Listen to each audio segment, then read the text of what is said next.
السلام علیکم ورحمۃ اللہ، میری آواز آ رہی ہے؟ الحمدللہ رب وعلیکم السلام العالمین ورحمۃ اللہ۔ والصلاة والسلام علی اشرف الانبیاء والمرسلین، اما بعد فاعوذ باللہ من الشیطان الرجیم من ہمزہ ونفخہ ونفثہ، بسم اللہ الرحمن الرحیم، رب اشرح لی صدری ویسر لی امری واحلل عقدۃ من لسانی یفقہوا قولی، اللہم انفعنا بما علمتنا وعلمنا ما ينفعنا وزدنا علما، فبشر عباد الذين يستمعون القول فيتبعون أحسنه أولئك الذين هداهم الله وأولئك هم أولو الألباب. أعوذ بالله من الشيطان الرجيم، بسم الله الرحمن الرحيم.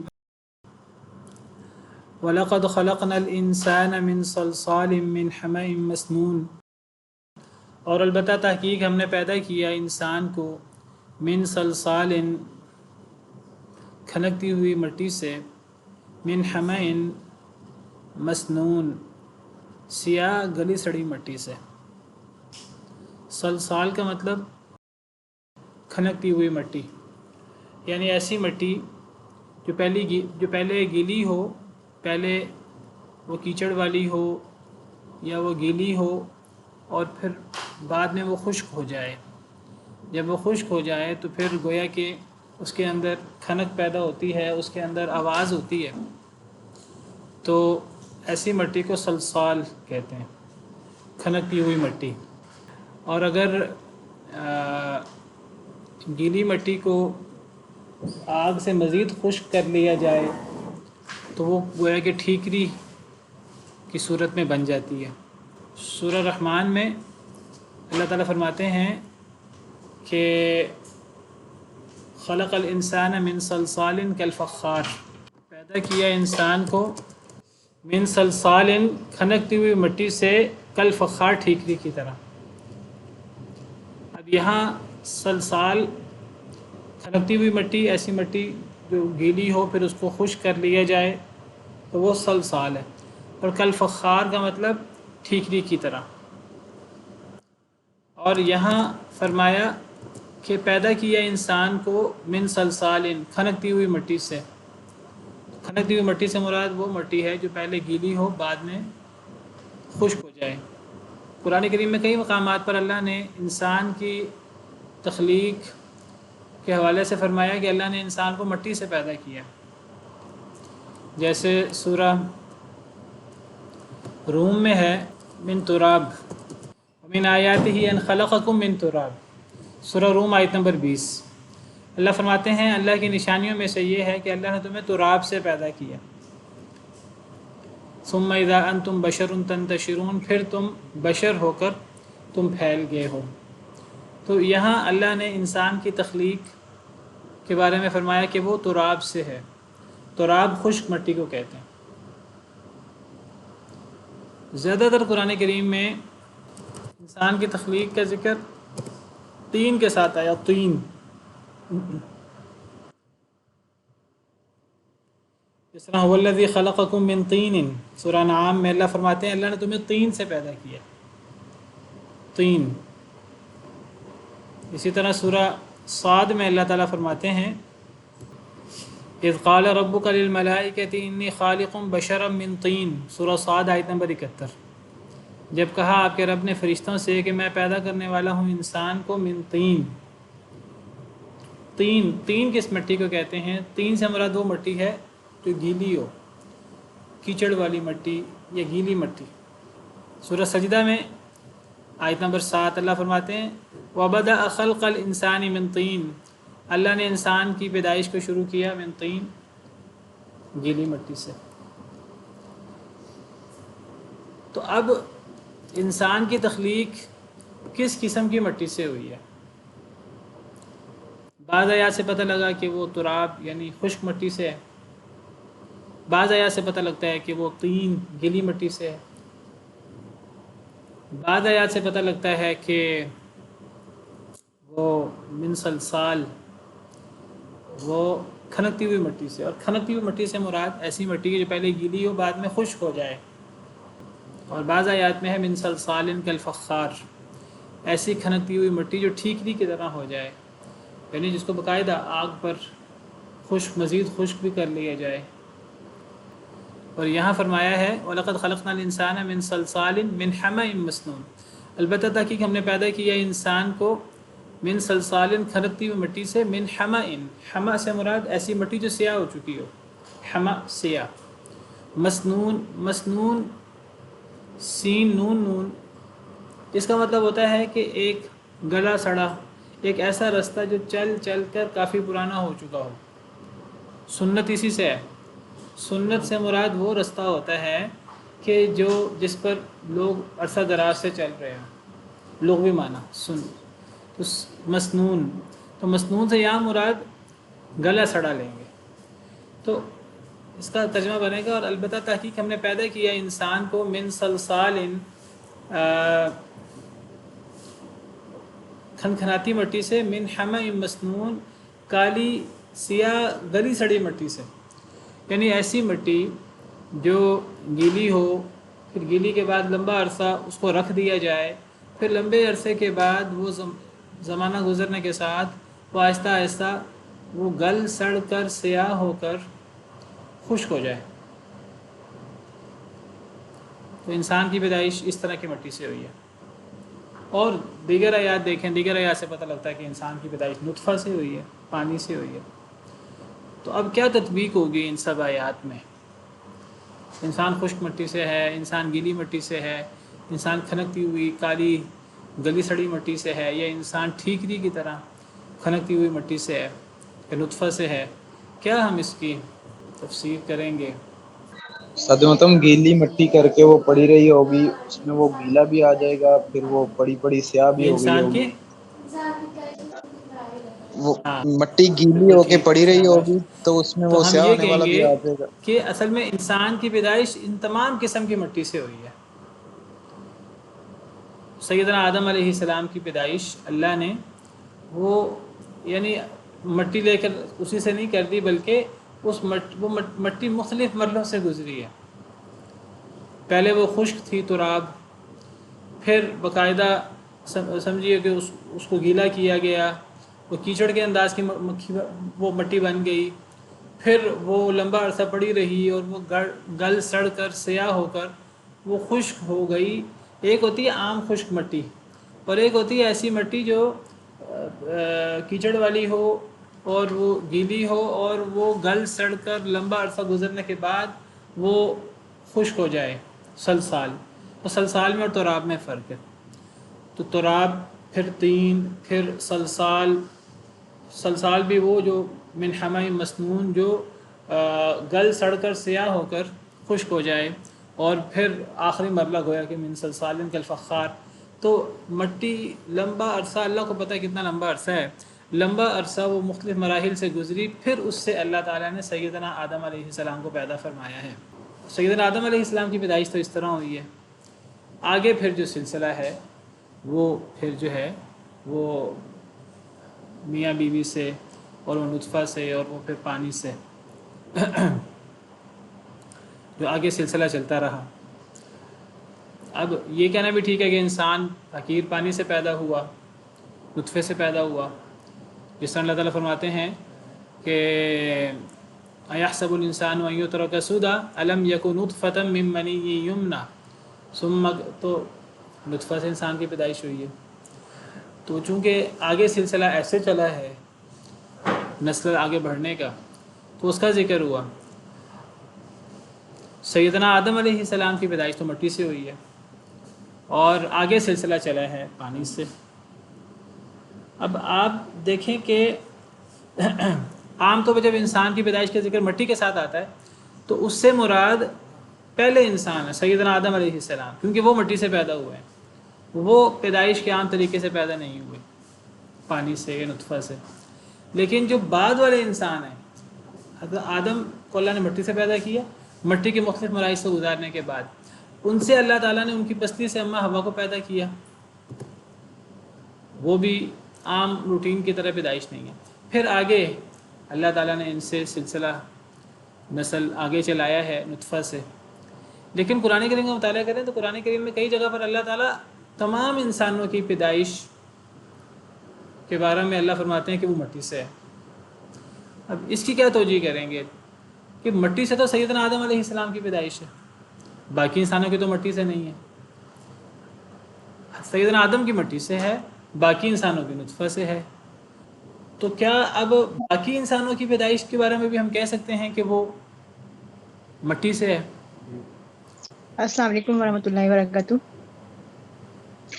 اس سینس میں کہا جا سکتا ہے کیسے کہ کہہ جو سکتے انسان ہیں؟ کھاتا ہے وہ مٹی سے اٹھتی ہے، ہاں اور اسی خوراک سے پھر انسان کا جو نطفہ وغیرہ بنتا ہے تو وہ پیچھے مٹی ہی ہوتی ہے جو خوراک جس سے بنتی ہے. ہاں. نہیں، ہم تو مٹی سے نہیں بنے، کیا ہم مٹی سے بنے ہیں؟ انسان، باقی انسان بھی مٹی سے ہیں. کیسے؟ دو پہلوؤں سے. ایک پہلو یہ ہے کہ چونکہ ہمارے باپ مٹی سے تھے تو اس اعتبار سے ہم سب مٹی سے ہیں.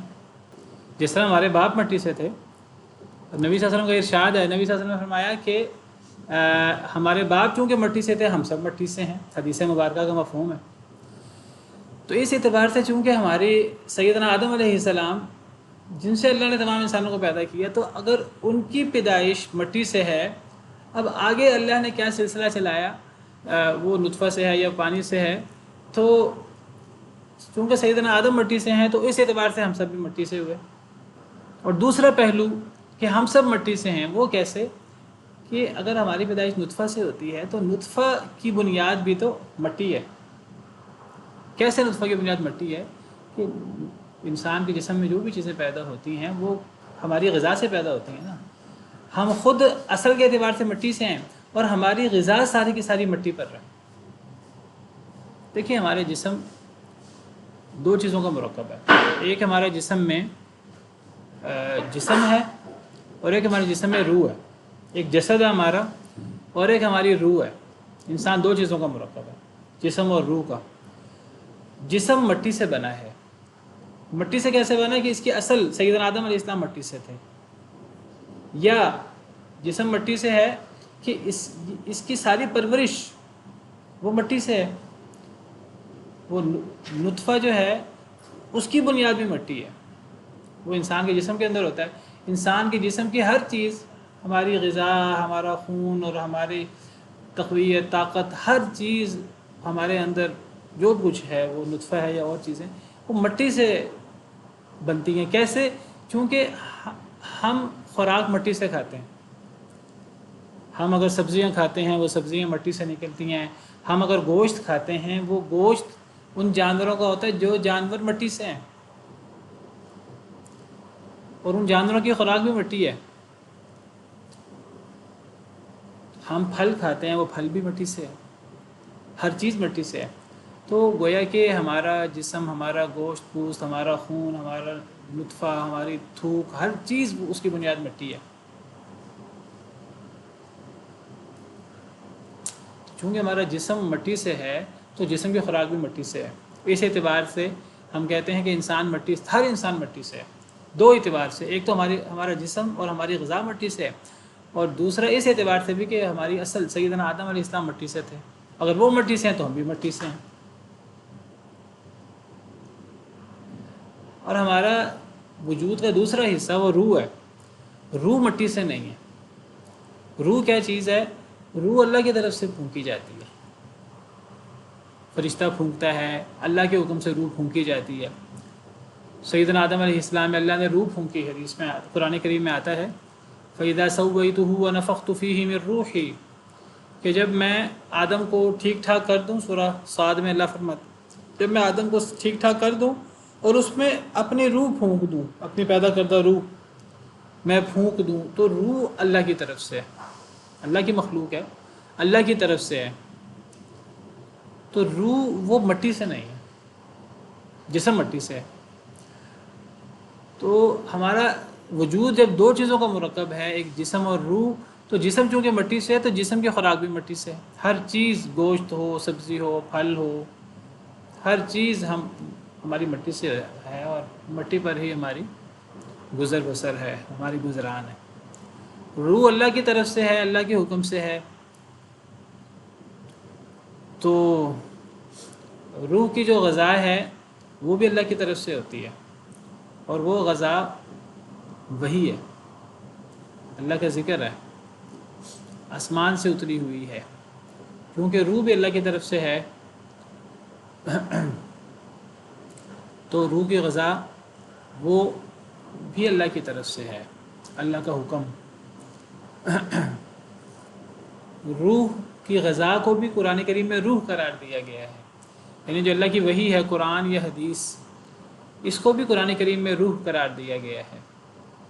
اس لیے اس کو روح قرار دیا گیا ہے کیونکہ یہ روح کی غذا ہے، اور روح کو اس سے ترقی ہوتی ہے، روح اس سے پروان چڑھتی ہے، روح کو اس سے طاقت اور غذا ملتی ہے، روح کو اس سے اطمینان نصیب ہوتا ہے، جس طرح اللہ تعالیٰ سورہ رعد میں فرماتے ہیں، پیچھے پڑھ چکے ہیں، الذین آمنوا وتطمئن قلوبهم بذکر اللہ الا بذکر اللہ تطمئن القلوب۔ جو ایمان والے ہیں، جو اصل فطرت ہے، جو ایمان والے ہیں ان کے دل اللہ کے ذکر سے مطمئن ہوتے ہیں، اور خبردار اللہ کے ذکر سے ہی دلوں کو اطمینان نصیب ہوتا ہے۔ دلوں کا اطمینان، دلوں کی غذا، دل کی تقویت، دل کا پروان چڑھنا،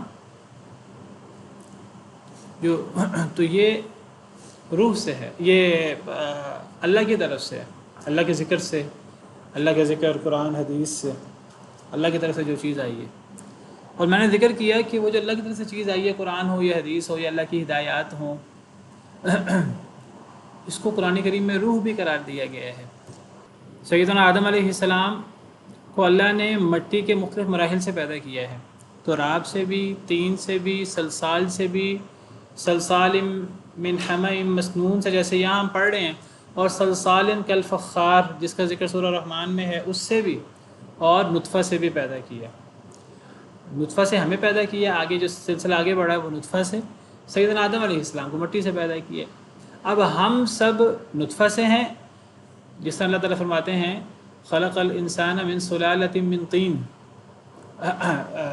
خلق الانسان من ماء مہین کا ذکر ہے اور نطفہ کا ذکر ہے، تو آگے سلسلہ تو نطفہ سے چلا۔ کئی دفعہ قرآن کریم میں تمام انسانوں کا ذکر ہے کہ تمام انسان جو ہیں وہ مٹی سے پیدا ہوئے ہیں۔ اب دیکھیے یہاں الانسان ہے، وَلَقَدْ خَلَقْنَا الْإِنسَانَ مِنْ صَلْصَالٍ، اب الانسان سے مراد سیدنا آدم علیہ السلام ہے یا کوئی بھی انسان ہے؟ اب الانسان میں الف لام جنس کا ہے، جنس کا مطلب کہ تمام انسان، ہر انسان، انسانوں کے جنس میں سے ہر انسان وہ صلصال سے ہے۔ اسی طرح وہ ابھی آگے نے آیت پڑھی تھی سورہ روم کی، وَمِنْ آیَاتِهِ أَنْ خَلَقَكُم مِّن تُرَابٍ، اللہ کی نشانیوں میں سے اللہ نے تمہیں مٹی سے پیدا کیا۔ کم میں سب انسان آ جاتے ہیں، صرف سیدنا آدم علیہ السلام نہیں ہے، تو کم میں تو سب انسان آ جاتے ہیں، کیا سب انسان مٹی سے ہیں؟ تو میں نے اس کی توجیہ آپ کے سامنے یہ کی کہ سیدنا آدم علیہ السلام کو تو اللہ نے مختلف مٹی کو مختلف مراحل سے گزارنے کے بعد پیدا کیا، چونکہ سیدنا آدم علیہ السلام کی پیدائش مٹی کو مختلف مراحل سے گزارنے کے بعد ہوئی ہے۔ قرآن کریم میں جگہ جگہ مختلف مراحل ذکر ہوئے ہیں مٹی کے، کسی جگہ کون سا مرلہ، کسی جگہ کون سا مرلہ، تو تمام انسانوں کی اصل بھی ان تمام مراحل کو قرار دیا جا سکتا ہے سیدنا آدم علیہ السلام کی نسبت سے، ہماری اصل کی نسبت سے، اور تمام انسانوں کی پیدائش کو وہ نطفہ بھی قرار دیا جا سکتا ہے، نطفہ، علقہ، مضغہ، اور وہ جو دوسری تفصیل ہے وہ بھی قرار دیا جا سکتا ہے۔ اور میں نے آپ کے سامنے ذکر کیا کہ تمام انسانوں کو کہا جا سکتا ہے کہ وہ مٹی سے بنے ہیں، اس اعتبار سے بھی کہ ہمارا جو جسم ہے اس کی خوراک مٹی ہے۔ باقی میں ذکر کر رہا تھا ہمارے وجود کے اندر ایک حصہ روح بھی ہے، تو روح کی غذا وہ وحی ہے، اللہ کا ذکر ہے۔ اور میں ذکر کر رہا تھا کہ اللہ نے قرآن کریم میں اسے بھی روح قرار دیا، کسے؟ یعنی قرآن حدیث کو۔ کہاں؟ اللہ تعالیٰ فرماتے ہیں سورہ شورا میں، وَكَذَلِكَ أَوْحَيْنَا إِلَيْكَ رُوحًا مِّنْ أَمْرِنَا، سورہ شورا آیت نمبر 52، سیکنڈ لاسٹ آئی تھا سورہ شورا کی۔ اللہ فرماتے ہیں اسی طرح ہم نے وحی کیا الیک، آپ کی طرف ہے اللہ کے رسول، روحاً، روح کو، من امرنا، اپنے حکم سے۔ یہاں روح سے کیا مراد ہے کہ اے نبی صلی اللہ علیہ وسلم ہم نے آپ کی طرف روح کو وحی کیا، اس روح سے کیا مراد ہوا؟ جی قرآن، یہاں روح سے مراد قرآن ہے۔ اسی طرح ہم نے وحی کیا آپ کی طرف روح کو من امرنا اپنے حکم سے. تو اللہ تعالیٰ نے نبی کریم صلی اللہ علیہ وسلم کی طرف روح کو وحی کیا، اور روح سے مراد قرآن اور قرآن کی تشریح حدیث. تو یہاں قرآن اور حدیث کو روح قرار دیا ہے کیونکہ وہ ہماری روح کی غذا ہے، تو اس قرآن و حدیث کو وحی کو روح قرار دیا. اسی جگہ پر اسی طرح سورہ نحل کے شروع میں اللہ تعالیٰ فرماتے ہیں ينزل الملائکۃ بالروح من امرہ، اللہ فرشتوں کو نازل کرتے ہیں روح دے کر، اپنی وحی دے کر. روح سے مراد اللہ کی وحی ہے. تو اللہ کی وحی یہ بھی روح ہے کیونکہ ہماری روح کی غذا ہے. ہماری روح اللہ کی طرف سے ہے تو اس کی غذا بھی اللہ کی طرف سے ہے. اور اس روح کو لانے والا فرشتہ اس کا نام بھی روح الامین ہے، سیدنا جبریل امین علیہ السلام. ان کا لقب بھی الروح الامین ہے، جس طرح اللہ تعالیٰ سورہ شعراء میں فرماتے ہیں وَإِنَّهُ لَتَنزِيلُ رَبِّ الْعَالَمِينَ نَزَلَ بِهِ الرُّوحُ الْأَمِينُ. یہ قرآن رب العالمین کی طرف سے نازل کردہ ہے، اس کو روح الامین لے کر اترے ہیں. یا لیلۃ القدر میں اللہ فرماتے ہیں روح اور فرشتے اترتے ہیں. تنزل الملائکۃ والروح فیہا بإذن ربہم من کل امر. لیلۃ القدر میں فرشتے بھی اترتے ہیں اور روح بھی اترتے ہیں. تو یہاں روح سے مراد کیا ہے؟ تنزل الملائکۃ والروح. یہاں روح سے مراد کون ہے؟ جبریل. تو ہمارا وجود کا ایک حصہ جسم کی غذا مٹی، اور ہمارے وجود کا دوسرا حصہ روح کی غذا بھی روح، قرآن و حدیث، اللہ کا ذکر، اور اس کو لانے والا فرشتہ وہ بھی روح، جس کو روح القدس بھی کہتے ہیں، پاکیزہ روح. بہرحال تو اللہ تعالیٰ فرماتے ہیں وَلَقَدْ خَلَقْنَا الْإِنسَانَ، اور ہم نے پیدا کیا انسان کو من صلصال، کھنکتی ہوئی مٹی سے، من حمأ مسنون، ایسی مٹی سے جو کالی ہو، مسنون گلی سڑی ہو. مسنون کا معنی گلی سڑی کیسے؟ میں نے کہا کہ مسنون سنت سے ہے، سین نون نون. اور سنت ایسا رستہ جس پہ لوگ کثرت سے چلتے ہیں، پھٹا ہوا رستہ، کثرت سے لوگ چلتے ہیں. تو سنت سین نون نون کا مطلب ایسی چیز جو بار بار استعمال کر کے پرانی ہو چکی ہو، گل سڑ چکی ہو. تو ایسی مٹی سے جو کالی ہو، گلی سڑی ہو، کھنکتی ہوئی مٹی سے. والجان خلقناہ من قبل من نار السموم، اور جنوں کو جن پیدا کیا ہم نے اس کو من قبل، اس سے پہلے، من نار السموم، ایسی آگ سے جو لو والی ہو، ایسی آگ جس کا دھواں نہ ہو، اس کو لو والی آگ کہیں، من نار السموم. تو جن وہ نار سموم سے پیدا ہوئے ہیں، لو والی آگ سے. سورہ رحمان میں فرمایا والجان خلق الانسان من صلصال کالفخار وخلق الجان من مارج من نار. من مارج من نار کا کیا مطلب ہے؟ آگ کے شعلے سے. تو آگ کا شعلہ اور لو والی آگ گویا کہ یہ ایک معنی میں ہے، ایسے آگ جس کا دھواں نہ ہو. تو جن وہ آگ سے پیدا ہوئے ہیں، اور وہ انسان سے پہلے پیدا ہوئے ہیں، وہ پہلے موجود تھے. والجان خلقناہ من قبل، جن پہلے موجود تھے، انسان ان کے بعد آیا. اب جب اللہ تعالیٰ نے انسان کی پیدائش کا ذکر کیا سورہ بقرہ میں، تو اللہ نے فرمایا انسان خلیفہ ہے. وَإِذْ قَالَ رَبُّكَ لِلْمَلَائِكَةِ إِنِّي جَاعِلٌ فِي الْأَرْضِ خلیفہ. سورہ بقرہ میں اللہ فرماتے ہیں جب اللہ نے فرشتوں سے کہا کہ میں زمین میں خلیفہ بنانے والا ہوں، تو میں زمین میں خلیفہ بنانے والا ہوں. زمین میں خلیفہ سے کیا مراد ہے؟ انسان. اب انسان زمین میں خلیفہ ہے، کیا مطلب؟ عام طور پہ یہ تفسیر کی جاتی ہے، اور اس تفسیر کو قرآن سے بھی تائید حاصل ہوتی ہے، کہ انسانوں کے اندر ایک جانشینی اور ایک تناسل، ایک سلسلہ چلے گا، سلسلہ نسل در نسل. جس طرح اللہ تعالیٰ فرماتے ہیں هُوَ الَّذِي جَعَلَكُمْ خَلَائِفَ فِي الْأَرْضِ، سورہ نام کی آخری آیت. اللہ نے تمہیں زمین میں خلائف بنایا. خلائف یعنی ایک دوسرے کے بعد آنے والے، یعنی پچھلے لوگ فوت ہوتے رہتے ہیں، اگلے لوگ پیدا ہوتے رہتے ہیں، ایک قوم کے بعد دوسری قوم. وَهُوَ الَّذِي جَعَلَكُمْ خَلَائِفَ فِي الْأَرْضِ سورہ فاطر میں۔ تو ایک تو خلیفہ کا مطلب ہے کہ انسانوں میں جانشینی کا سلسلہ ہوگا، اور بعض مفسرین نے خلیفہ سے مراد یہ بھی لیا ہے کہ انسان جانشین ہے جنوں کا۔ کیا مطلب؟ یعنی زمین میں پہلے جن بستے تھے، اس وقت تک جب تک اللہ کا حکم تھا تب تک زمین میں جنوں کی حکومت تھی، اور زمین میں جن زیادہ تر رہتے تھے۔ لیکن پھر ایک وقت آیا کہ اللہ نے جنوں سے ناراض ہو کر، جنوں نے اللہ کی نافرمانی کی، اللہ نے جنوں کو، پھر اللہ نے زمین کا اصل خلیفہ اور زمین کی اصل جو زمین ساری کی ساری اصل میں انسان کے لیے مسخر کر دی، زمین اور آسمان اور دیگر چیزیں۔ تو گویا کہ انسان وہ جنوں کا خلیفہ ہوا، جنوں کے بعد آیا۔ اب جن جو ہیں وہ کونے خدروں میں اور جنگلات میں اور ایسی جگہوں پر ان کو بھیج دیا گیا۔ اب زمین کے اندر اصل انسان ہے۔ تو انسان جنوں کا خلیفہ ہے یا انسان ایک دوسرے کا خلیفہ ہے؟ تو جن انسان سے پہلے تھے، اسی لیے جب سیدنا آدم علیہ السلام کو پیدا کیا گیا تو اس وقت ابلیس جو جنوں میں سے تھا وہ فرشتوں میں موجود تھا۔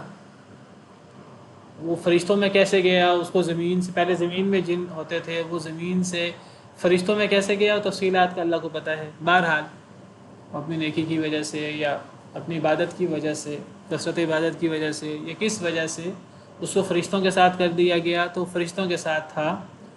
تو جب اللہ نے سیدنا آدم علیہ السلام کو پیدا کیا اور فرشتوں کو حکم دیا کہ وہ انسان کو سجدہ کریں، تو یہ حکم فرشتوں کے ساتھ ساتھ ابلیس کے لیے بھی تھا جو جنوں میں سے تھا۔ تو جن پہلے سے تھے انسان سے۔ وَالْجَانَّ خَلَقْنَاهُ مِنْ قَبْلُ مِنْ نَارِ السَّمُومِ، اور جنوں کو پیدا کیا ہم نے اس کو من قبل پہلے، من نار السموم لو والی آگ سے۔ وَإِذْ قَالَ رَبُّكَ لِلْمَلَائِكَةِ إِنِّي خَالِقٌ بَشَرًا مِّن صَلْصَالٍ مِّنْ حَمَإٍ مَّسْنُونٍ۔ تو اس سے پتہ لگا کہ انسان مٹی سے ہے۔ یہاں کھنکتی ہوئی مٹی کا ذکر ہے، دیگر جگہوں پر خشک مٹی کا، گیلی مٹی کا اور ٹھیکری کی طرح کی مٹی کا بھی ذکر ہے۔ تو انسان مٹی سے ہے اور جن جو ہیں وہ آگ سے ہیں۔ اور اللہ تعالیٰ نے فرشتوں کا ذکر کیا ہے احادیث مبارکہ میں، اور وہ پتہ لگتا ہے کہ فرشتے نور سے ہیں۔ حدیث مبارکہ میں بڑی صراحت کے ساتھ اللہ تعالیٰ فرماتے ہیں کہ فرشتوں کی جو تخلیق ہے وہ نور سے ہے۔ جی، یہ صحیح مسلم کی حدیث ہے۔ سیدہ عائشہ رضی اللہ تعالی عنہا فرماتی ہیں نبی صلی اللہ علیہ وسلم نے فرمایا کہ خلقت الملائکۃ من نور، فرشتے نور سے پیدا کیے گئے۔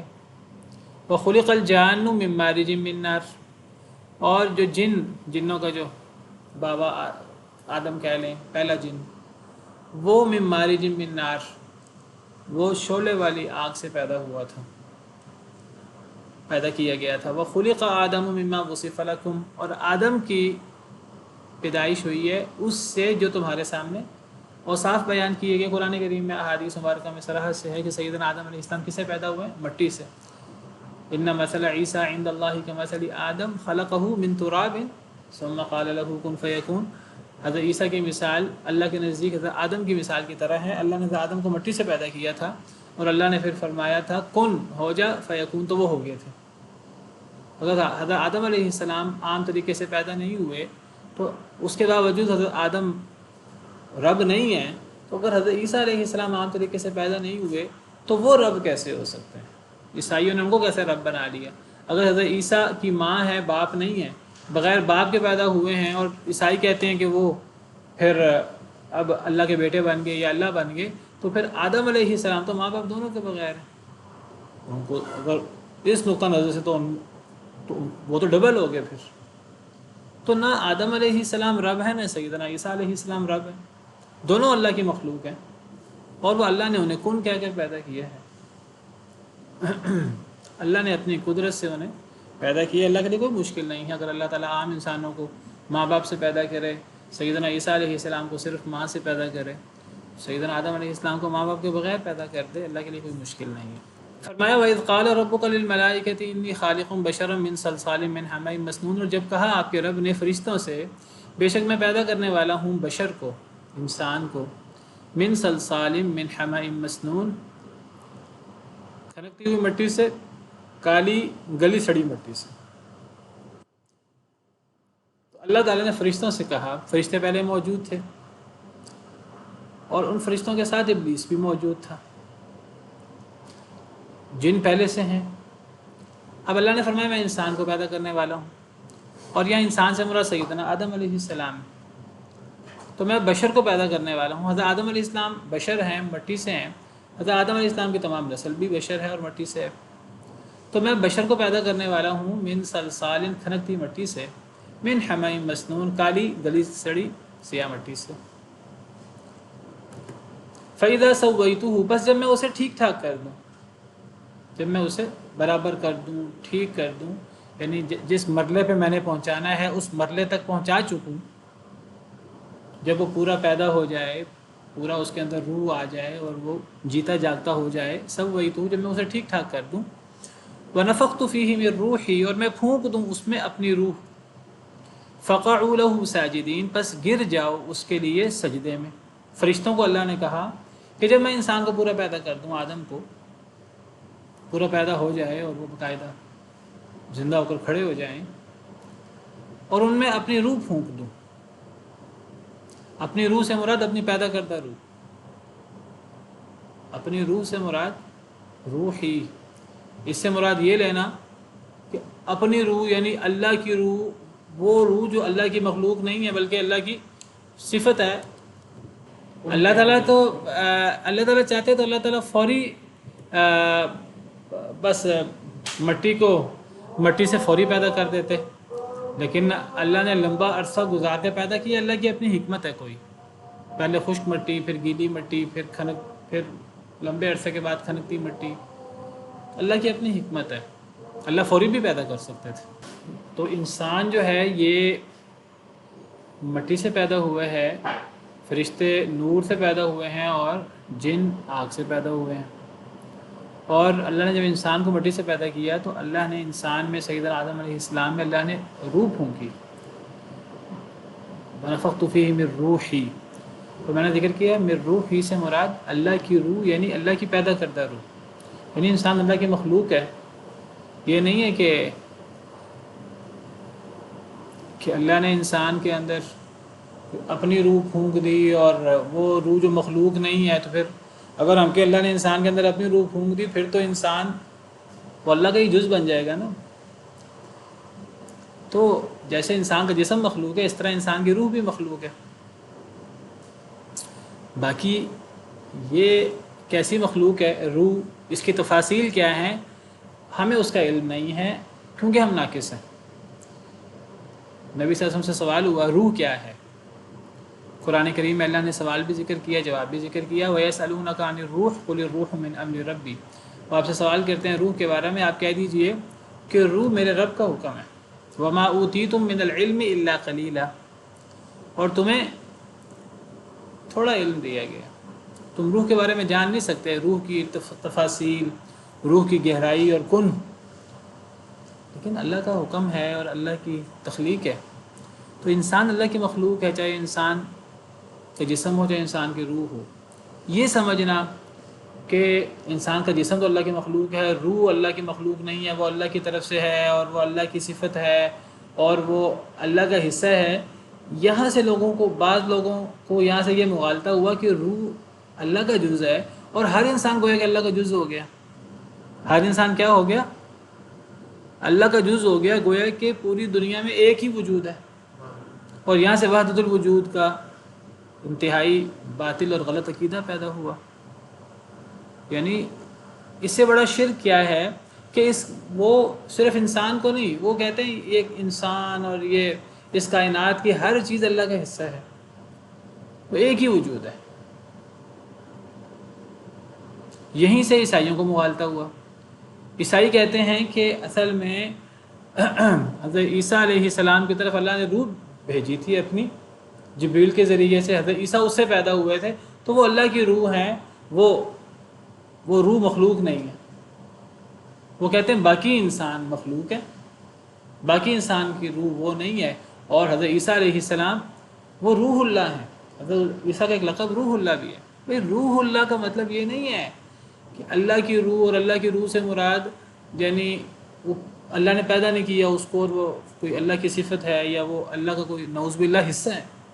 اللہ کی کوئی مخلوق اللہ کا حصہ نہیں ہو سکتی۔ اللہ نے تو قرآن میں رد کیا ہے وَجَعَلُوا لَهُ مِنْ عِبَادِهِ جُزْءًا، کہ ان بدبختوں نے اللہ کے بندوں کو اللہ کا جز بنا دیا۔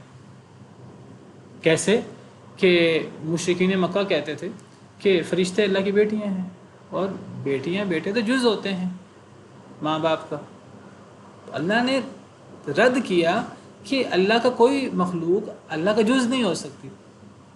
اللہ کی ہر مخلوق وہ کامل اللہ کی مخلوق ہے، وہ جسمانی طور پر بھی اللہ کی مخلوق ہے، اور وہ روح کے طور پر بھی اللہ کی مخلوق ہے۔ دیگر انسان بھی، اور سیدنا عیسیٰ علیہ السلام بھی۔ سیدنا عیسیٰ علیہ السلام کے بارے میں جو اللہ فرماتے ہیں کہ ہم نے حضرت مریم کی طرف اپنی روح کو بھیجا، وَأَرْسَلْنَا إِلَيْهَا رُوحَنَا، اس سے مراد حضرت جبرائیل ہے۔ اور فَنَفَخْنَا فِيهِ مِن رُوحِنَا، ہم نے تو مریم میں اپنی روح پھونکی، اس روح سے مراد بھی اللہ کی پیدا کردہ روح ہے۔ اس سے مراد کوئی اللہ کا کوئی ذات کا حصہ روح مراد نہیں ہے۔ اب کچھ لوگ کہتے ہیں کہ جی سیدنا عیسیٰ علیہ السلام اللہ کے کلمے اور اللہ کی روح سے پیدا ہوئے۔ حضرت عیسیٰ کا ایک لقب کلیمت اللہ ہے، حضرت عیسیٰ کا ایک لقب روح اللہ ہے۔ قرآن کریم میں ایک جگہ پر اللہ تعالیٰ فرماتے ہیں انما المسیح عیسی ابن مریم رسول اللہ وکلمتہ القاها الی مریم وروح من، مسیح ابن مریم اللہ کے رسول ہیں، اللہ کا کلمہ ہے جو اللہ نے مریم میں ڈالا تھا۔ کلمہ سے مراد کلمہ کن، وہ یہ نہیں کہ وہ جو اللہ کا کلمہ کن ہے وہی حضرت عیسیٰ علیہ السلام کی صورت اختیار کر گیا تھا، اور وہ اللہ کا کلمہ تھا، اور وہ اللہ کی صفت تھا، وہ کوئی اللہ کی مخلوق نہیں تھا۔ یہی تو مغالطے ہیں، یہی تو مشتبہ چیزیں ہیں جس سے عیسائی گمراہ ہوئے۔ وروح منہ، اللہ کی طرف سے روح ہیں، روح اللہ حضرت عیسیٰ۔ روح اللہ سے مراد اللہ کی روح، یعنی اللہ کی پیدا کردہ روح، جس میں حضرت آدم میں بھی تو اللہ نے اپنی روح پھونکی، ونفخت فیہ من روحی۔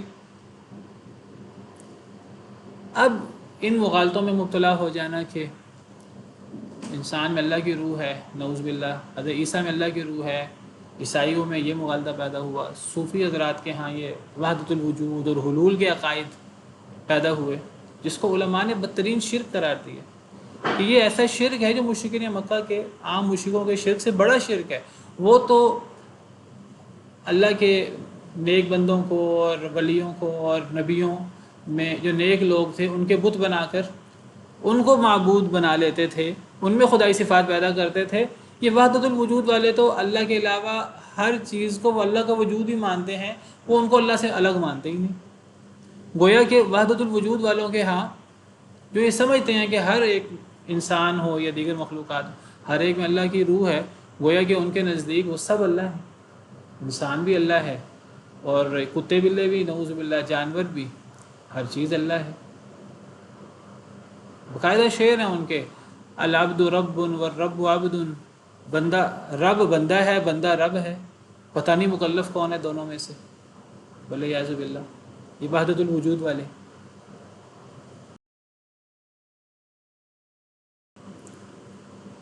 اور وہ موجود ہے کہ جی آتا ہے کہ کوئی کتا بولتا تھا، بھونکتا تھا، تو یہ بعض لوگ کہتے تھے کہ نعوذ باللہ یہ تو اللہ کلام کر رہا ہے، نعوذ باللہ من ذالک، نعوذ باللہ من ذالک۔ بعض لوگوں نے اپنے آپ کو اللہ کہا، انا الحق، حق تو اللہ کا نام ہے، اللہ حق ہیں۔ منصور حلاج اور ان لوگوں نے انا الحق کا نعرہ لگایا، میں حق ہوں، وحدت الوجود کی وجہ سے، یہ حلول کی وجہ سے میں حق ہوں۔ بعض بدبختوں نے یہاں تک کہا سبحانی ما اعظم شانی، میں پاک ہوں، میری شان کتنی بلند ہے۔ اب سبحانی، میں پاک ہوں، حالانکہ کیا کہتے ہیں ہم مسلمان، کیا کہتے ہیں؟ سبحان اللہ، اللہ پاک ہے۔ اب وہ جی ہم تو اللہ ہی ہیں، اللہ کا وجود ہے ہم، اللہ معاف کرے، یہ تو پھر اب ایسے شبہات ہیں۔ اور تو ونفخت فیہ من روحی، میں نے پھونکی اس میں اپنی روح یعنی اپنی پیدا کردہ روح. اللہ کی طرف جو نسبت ہوتی ہے یا اضافت ہوتی ہے وہ اضافت مفعولی بھی تو ہو سکتی ہے، فاعلی بھی ہوتی ہے، مفعولی بھی ہوتی ہے. مفعولی اضافت یہاں ہے یعنی ایسی روح جو اللہ نے پیدا کی ہو. جیسے ناقۃ اللہ ہے، اللہ کی اونٹنی. تو اللہ کی اونٹنی، باقی اونٹنیاں بھی اللہ کی ہیں. تو وہ جو حضرت صالح علیہ السلام کی اونٹنی تھی وہ بھی اللہ کی اونٹنی تھی. وہ کوئی ایسی اونٹنی نہیں تھی جو اللہ کی مخلوق نہیں تھی وہ بھی اللہ کی مخلوق. باقی اونٹنیاں بھی ناقۃ اللہ ہیں، لیکن اس کو ناقۃ اللہ کہہ کر اس کو ایک خاص مقام دیا گیا ہے. وہ بھی اللہ کی مخلوق تھی، وہ بھی اللہ کی مخلوق. باقی اونٹنیاں بھی اللہ کی مخلوق ہیں. اب ہر انسان کی روح اللہ کی پیدا کردہ روح ہے. حضرت آدم علیہ السلام کے حوالے سے خاص طور پہ اللہ نے فرمایا وَنَفَخْتُ فِيهِ مِن رُوحِي. اس سے حضرت آدم علیہ السلام کی ایک شان نمایاں ہوتی ہے. اللہ نے حضرت آدم میں اپنی پیدا کردہ خاص روح پھونکی. اللہ کی مخلوق روح، خاص روح، اس سے حضرت آدم علیہ السلام کا ایک مقام نظر آتا ہے. لیکن وہ مخلوق، وہ روح بھی مخلوق ہے. حضرت عیسیٰ علیہ السلام کو کلیمۃ اللہ کہا گیا. تمام انسان کلمہ کن سے پیدا ہوتے ہیں. حضرت عیسیٰ علیہ السلام جس کلمہ کن سے پیدا ہوئے ہیں وہ کوئی کلمہ یہ نہیں تھا کہ وہ کوئی اللہ کی مخلوق نہیں ہے. وہ کلمہ مجسم حضرت عیسیٰ کی شکل اختیار کر گیا نہیں. حضرت عیسیٰ کو روح اللہ قرار دیا گیا. تو روح اللہ کہنے سے حضرت عیسیٰ کا ایک مقام، یہ ایسے جیسے اللہ تعالیٰ فرمائے فلاں تو میرا بندہ ہے. کیا باقی اللہ کے بندے نہیں ہیں؟ اللہ کے نافرمان بندے بھی اللہ کے بندے ہیں. نافرمان بندے ہیں، اللہ کے نیک بندے بھی اللہ کے بندے ہیں. لیکن اگر اللہ کسی کو اپنا خاص بندہ قرار دیں تو اس سے اس کی اہمیت نمایاں ہوئی، لیکن وہ ہے اللہ کی مخلوق ہی. تو یہ روحی اور روح اللہ اور کلیمت اللہ، ناقۃ اللہ، یہ سارے اسم ہیں. جس طرح آپ کے بیت اللہ، اللہ کا گھر، بیت اللہ، خانہ کعبہ، کیا باقی مسجدیں اللہ کا گھر نہیں ہیں؟ قرآن و حدیث میں ان کو بھی اللہ کا گھر قرار دیا گیا. مجتمع قوم فی بیت من بیوت اللہ. کوئی قوم جب اللہ کے گھروں میں سے کسی گھر میں اکٹھی ہوتی ہے، مسجدیں مراد ہیں، تو وہ بھی اللہ کا گھر ہے. لیکن بیت اللہ کو بطور خاص اللہ کا گھر قرار دیا گیا. تو کوئی یہ نہیں ہے کہ وہ کوئی اس میں یعنی نعوذ باللہ اللہ تعالیٰ خود آ کے رہتے ہیں، کوئی ایسی خاص بات ہے. اس کا ایک مقام کی وجہ سے اس کو خاص بیت اللہ قرار دے دیا گیا. اسی طرح من روحی، روح اللہ، کلیمت اللہ کے الفاظ ہیں. تو اللہ فرماتے ہیں جب میں انہیں ٹھیک ٹھاک کر دوں اور جب میں ان میں اپنی روح پھونک دوں تو تم گر پڑنا ان کے لیے سجدے میں. چلیں اسی پر بس کرتے ہیں، تو کل انشاءاللہ پھر یہیں سے آگے شروع کریں گے. ٹائم ختم ہو گیا. سبحان ربک رب العزت عما یصفون وسلام علی المرسلین والحمد للہ رب العالمین.